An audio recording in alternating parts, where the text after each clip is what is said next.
Falcon and the Winter Soldier final episode. One world, one people. Yeah. Yes. Starts off right from where we left off last episode. I forget the initials again, but it's like the GRC. They're under attack. Flag Smashers are at it again. Batroc's just like kind of there, I guess. But we see Bucky pulling up. He just walks on into the crime scene. The cops get out of the way for him. We see a little bit of Falcon's wings as he's flying to the city of New York. And then we see a silhouette of him. So we don't know what his suit looks like at that current moment in time.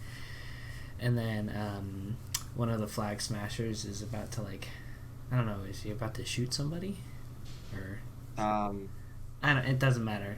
Flag Smasher's there, and through the window comes Captain America's shield, and then Sam bursts through the window in all of his star-spangled glory. We see some dope moves with the shield. Yeah, some great combos there. Definitely learned what needs what, how to do things. So his Rocky montage paid off, it seems. And the suit, very comic book accurate. Kind of surprised they didn't. Oh yeah, it's really comic book accurate, actually. So I was surprised they didn't take a different direction with it. Yeah, I'm glad. I like that. I like the Falcon America. We should call him Cap. So as Bucky's walking onto the crime scene, trying to or he's about to go in, Sharon shows up. She's got that face disguise stuff that we last saw on Captain America: The Winter Soldier, and then have never seen since. Even though it probably would have been useful, but we doesn't matter. But I mean, we get a bunch of Sharon in this episode. But I mean, thoughts on that, Sharon? Sharon, I think we go in depth later because Alright. we get some pretty big stuff about Sharon. Oh yeah, we learned something that everybody predicted. She's the Agatha of It was Sharon all along. We get some pretty cool scenes. The Senate, congressmen, people, the government people, of which I'm not. There's one of the senators is there, I know that, but they're being evacuated. But that was the Flag Smashers' plan all along, and Flag Smashers are pulling off their scheme pretty much at this point. And then Carly calls Bucky. Bucky takes the bait, chats with her, and is just gonna don't do this. She's like, haha, lol, gotcha. And then It's already done. It's already done. It's been done. And then Sharon gives him a hard time because he literally had one job, and that was hilarious. Yeah, Sharon straight up burns acids. Someone did that. Literally mercury gas. Oh. So Bucky hops on a motorcycle and he rips through the city. Then we find out that Flag Smashers also have someone on a helicopter while Sam is dealing with Batroc. Bucky makes an offhand comment you're the flying guy. Yeah, so there's also Batroc and Sam are fighting at this point.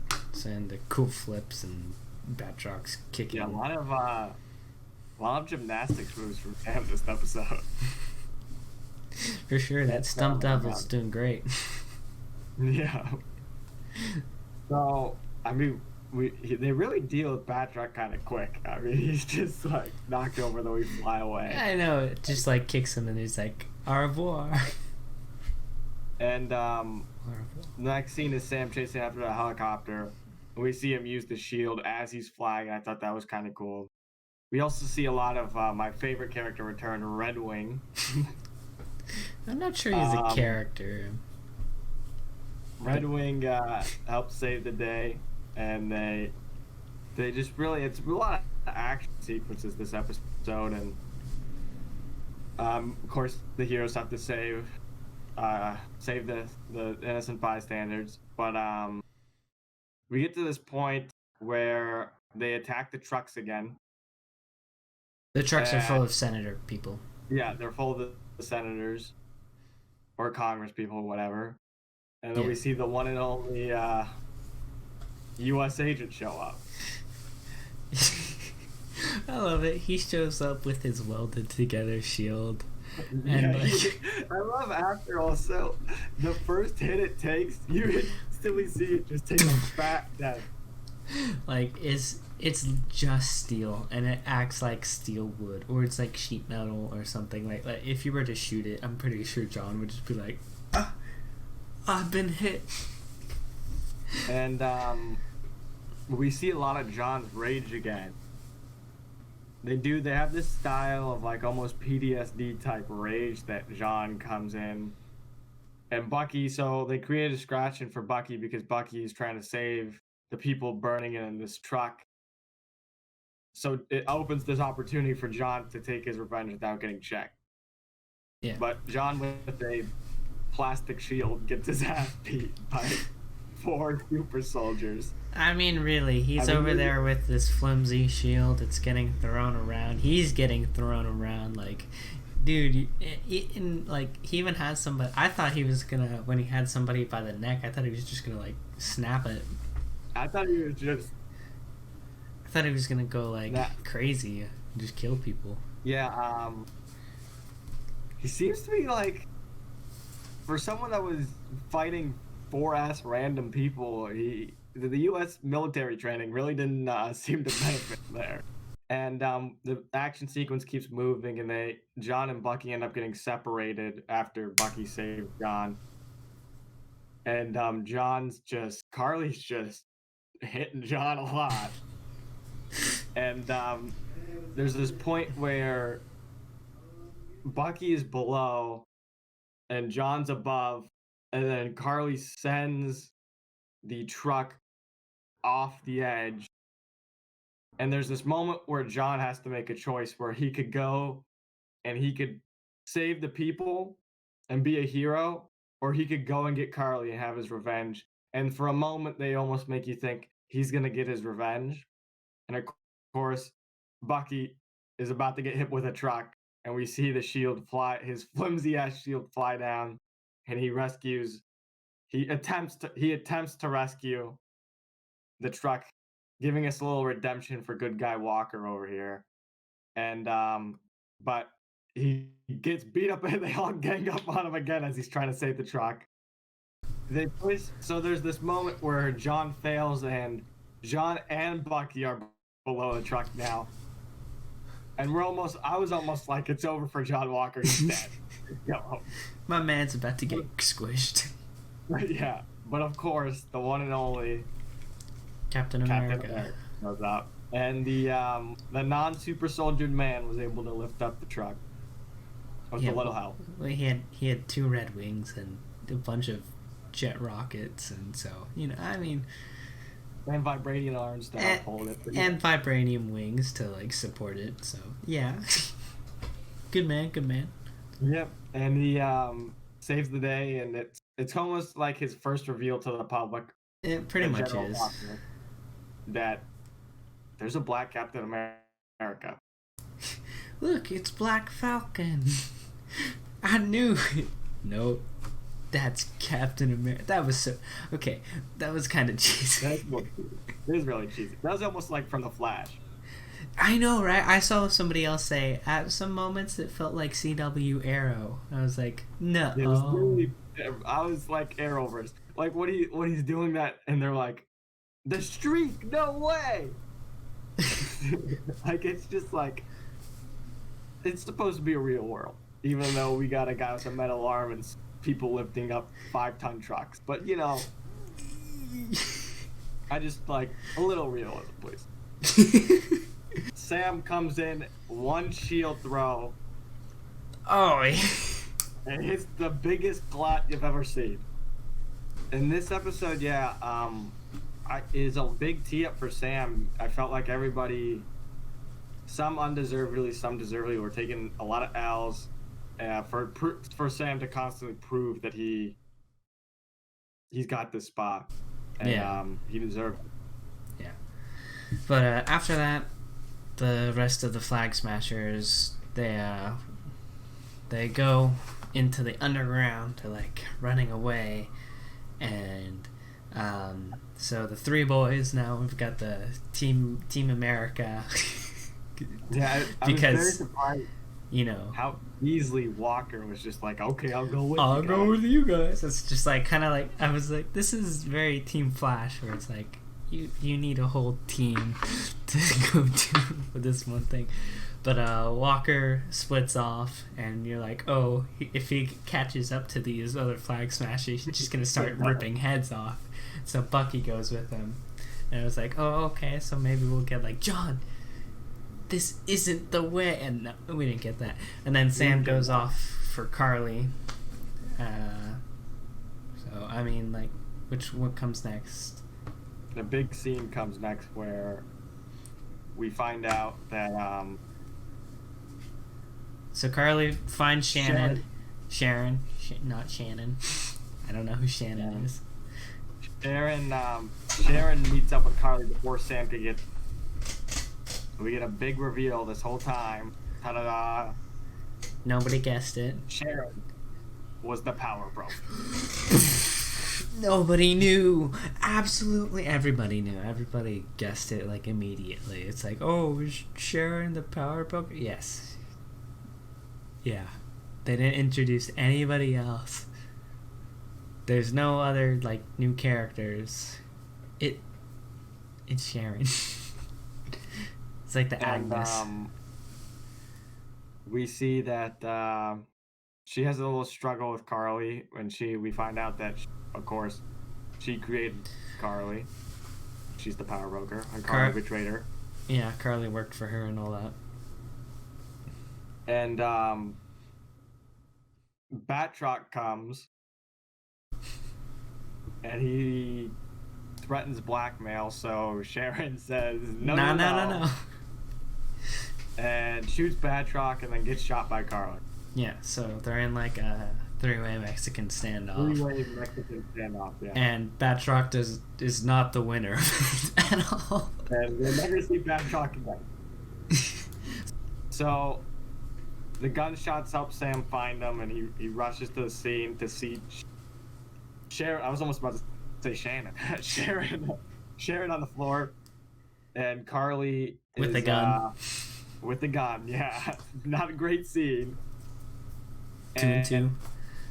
He says, I don't want to fight you. Doesn't have to be this way. And Carly gets very angry. She's very emotional teenager. Yeah, we see a very emotional one-sided fight scene where Carly is just swinging for the fences and Sam plays great defense. And I love this scene because they use it's such a great use of his jetpack, the wings, to help him like resist. Oh yeah, the stability. Strength. Yeah. Yeah, and then we see some more flips and stuff. It was really well done, I think. Whole episode, a great utilization of like Falcon's wings, either protecting him or like, because they're now also made out of vibranium, so like it literally deflects a whole helicopter like a bouncy ball. Great. And Sharon ends up after this like drawn out. I'm not gonna fight you. Fight me. Just fight me. I'm not gonna fight you. Bang, bang, bang. And Sharon just had to do something. Sam, of course, the loving man that he is, descends like an angel. He literally floats down like an angel. I knew as soon as he picked her up and was walking, I'm like, we're about to get like, with his wings fully out, descending down. Like, oh, look at that. Perfect angel. And he drops off Carly at an ambulance, and then we have a confrontation of Sam with the GRC. With the senator, and he gives this great speech, of which I cannot remember, but he's basically like, are the people that you're going to be affecting going to be present so you can hear what they're saying, or is it just going to be all of you senators around, or like, and they're like, he does a great job of trying to give the government more perspective on what they're doing, and also like he really shuts down the government. Like he just slam dunks them almost every time he talks. No, this is stupid. You're stupid. And you know, it was done in a way where it wasn't like too preachy. Where it's like, we need to make... It was like, all right, this is pretty good. Feels natural. It's not like... So... And also, it's all it's all live on the news. So everybody is seeing Sam as Captain America for the first time. Yeah, so... And, we see Isaiah Bradley also see him. Yeah, which we get a payoff later at the end Yeah. for that. And then there's this moment where John and Bucky are there, and John kind of looks at Sam as everybody's calling him Captain America. And he nods. Yeah, he has some acceptance because I think he realizes throughout his journey with Sam that he's the man that deserves it. Yeah.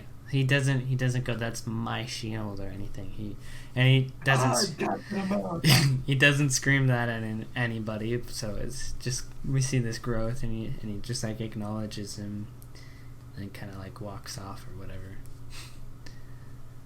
Yeah, basically. They basically walk off after that, and then we move to the epilogue of the series, really. Yeah, so, I mean, we get to see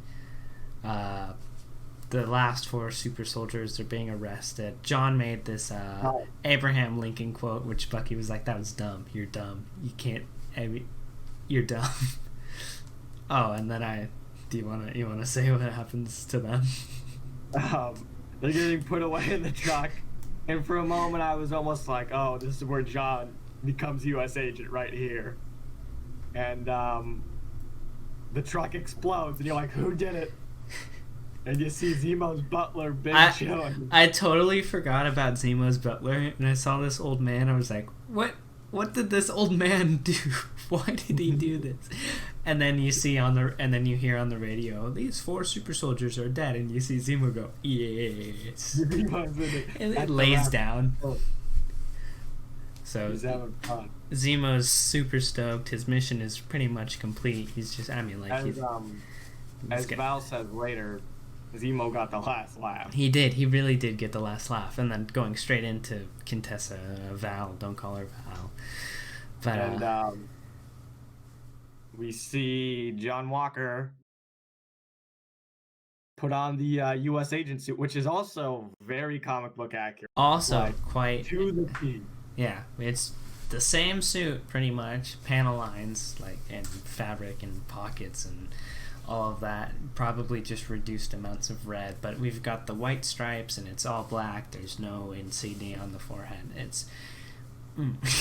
really great costume department in this series. Yeah, and we get the official naming of U.S. agent. Yeah, and he's called the U.S. agent.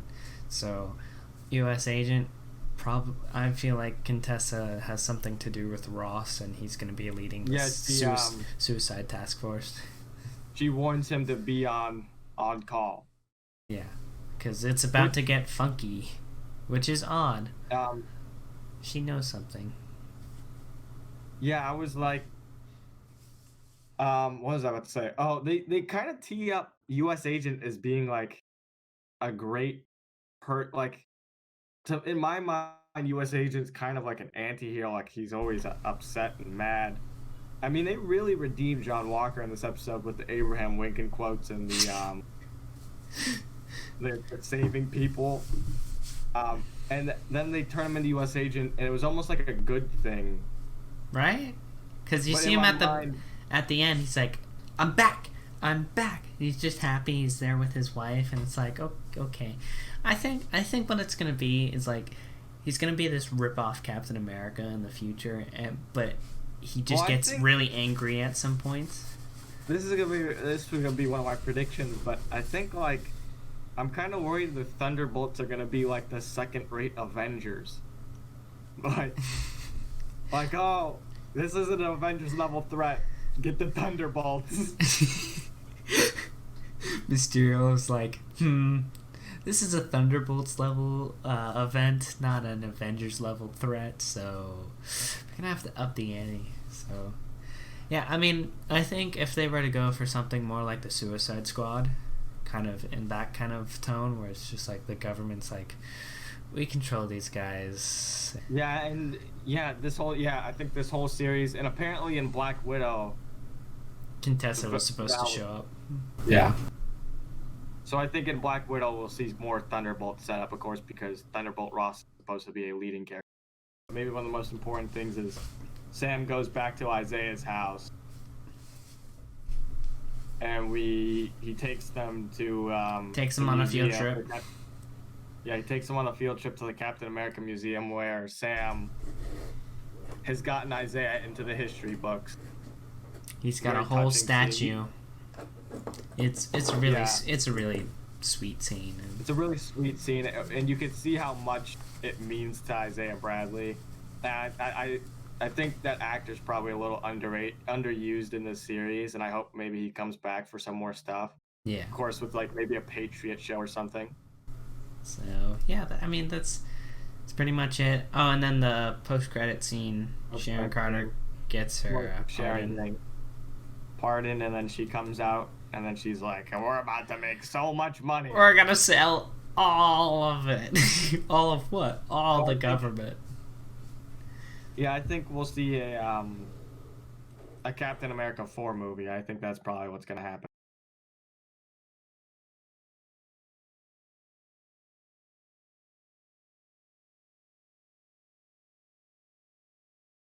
Captain America 4 or Captain America and the Winter Soldier, as the end credits show us. So they changed it. At the beginning of this episode, they show the Falcon and the Winter Soldier in just plain text.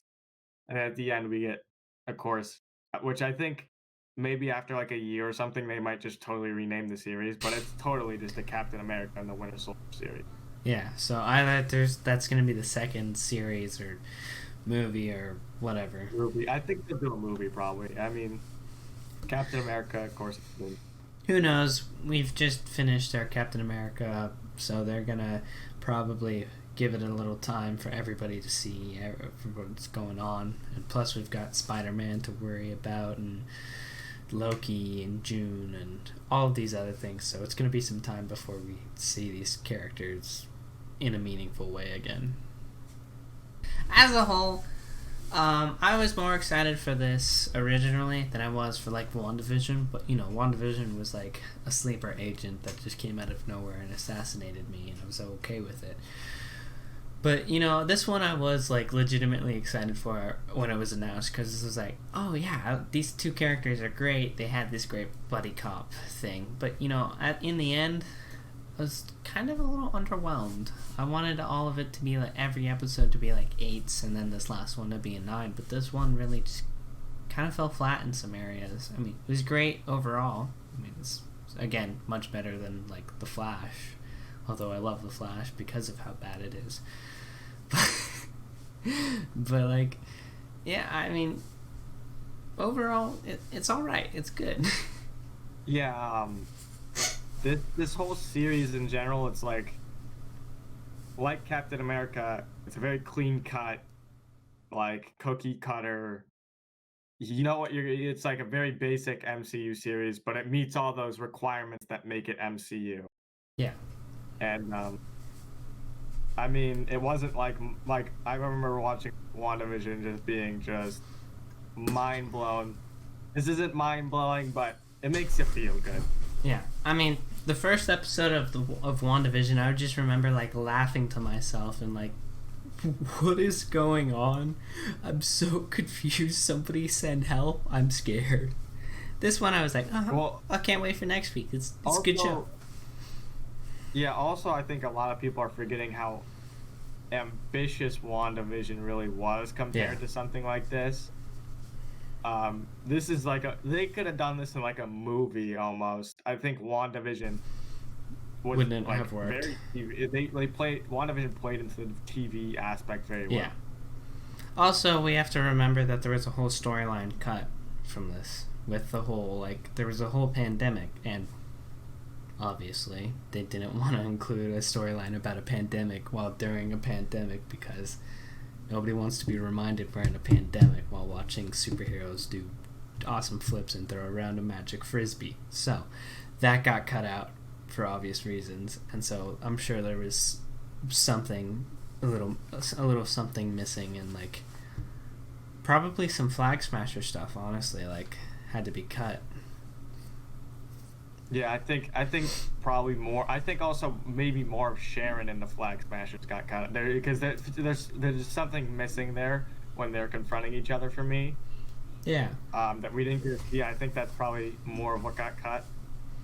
But also, I think this series will have. I mean, we could see it already in some of the things, like on certain sets. This series obviously is going to have a bigger impact in the MCU than I think we'll think, because in the Shang-Chi trailer we see, which came out recently, we see Captain America's shield in the back of some of the city. So you got any other predictions? Because right now I can't think of anything. Predictions. Trying to think. I think more pieces will fall together once we start getting like a Black Widow. I mean, I felt like we're missing. I think, of course, this suffers because of the pandemic, but I felt like we're missing just. There's just some key aspects missing in some of the relationships between characters in this series. So I think once we get Black Widow, much more of that stuff will make sense, and maybe we'll have predictions after Black Widow that match up with this. Yeah. So Thunderbolts, especially with like Contessa and Thunderbolts. Yeah. I mean, we've got, like we've been saying all along, we've got what feels like Thunderbolts setup or some variation of that.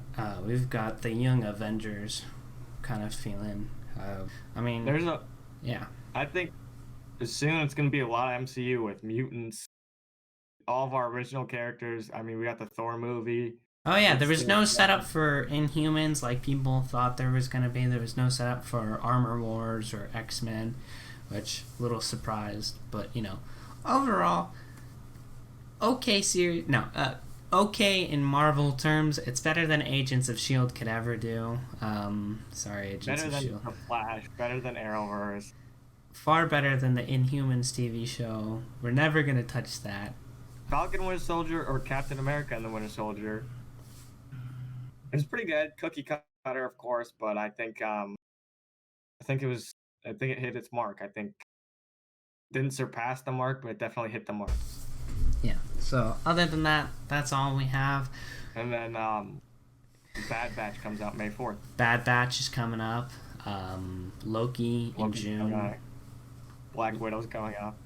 Black Widow's coming out. Hawkeye. Who knows? Have they announced the date for Hawkeye? They might have, with that like very vague teaser trailer where it was only animated stuff, but I don't think so. Probably like a year. It was like 2022. We got Shang-Chi. I forgot about Shang-Chi. But yeah, I'm gonna end it for sure this time. Like, comment, subscribe. We'll be back. We just talked about what we'll be doing. And remember,